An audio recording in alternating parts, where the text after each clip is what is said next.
Welcome to Yubabharati YouTube channel.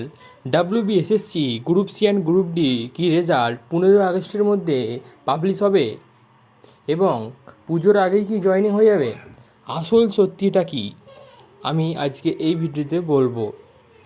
প্রথমেই বলবো 15 আগস্টের মধ্যে কি রেজাল্ট বেরাবে? না, 15 আগস্টের মধ্যে চূড়ান্ত রেজাল্ট বা মেরিট লিস্ট প্রকাশের কোনো অফিসিয়াল বিজ্ঞপ্তি বা নিশ্চয়তা নেই।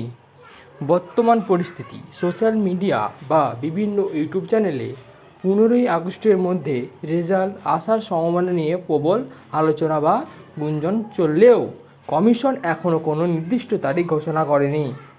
আইনি জটিলতা, ওবিসি সংরক্ষণ সংক্রান্ত আইনি জটিলতা এবং আইনি যাচাইকরণ প্রক্রিয়ার কারণে রেজাল্ট তৈরিতে বা প্যানেল প্রকাশে কিছুটা সময় লাগছে। তবে কমিশন খুব দ্রুত রেজাল্ট প্রকাশের জন্য অভ্যন্তরীণ প্রস্তুতি চালাচ্ছে। এরপর বলবো পুজোর আগেই কি জয়েনিং করিয়ে নেবে? পুজোর আগে চূড়ান্ত জয়েনিং হওয়ার সম্ভাবনা অত্যন্ত কম। এর প্রধান কারণগুলি হলো নিয়োগ প্রক্রিয়ার বাকি থাকা ধাপগুলো, পরবর্তী ধাপসমূহ, লিখিত পরীক্ষায় রেজাল্ট প্রকাশের পর উত্তীর্ণ প্রার্থীদের পরবর্তী ধাপগুলির মধ্য দিয়ে যেতে হবে।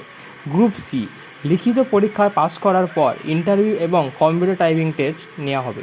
গ্রুপ ডি, লিখিত পরীক্ষার উত্তীর্ণদের জন্য থাকবে ইন্টারভিউ পর্ব, ডকুমেন্ট ভেরিফিকেশন ও কাউন্সেলিং। ইন্টারভিউ প্রক্রিয়ার পর ফাইনাল মেরিট লিস্ট বা প্যানেল তৈরি হবে। এরপর ডকুমেন্টস ভেরিফিকেশন এবং স্কুল চয়েসের জন্য কাউন্সেলিং প্রক্রিয়া সম্পূর্ণ করতে হবে।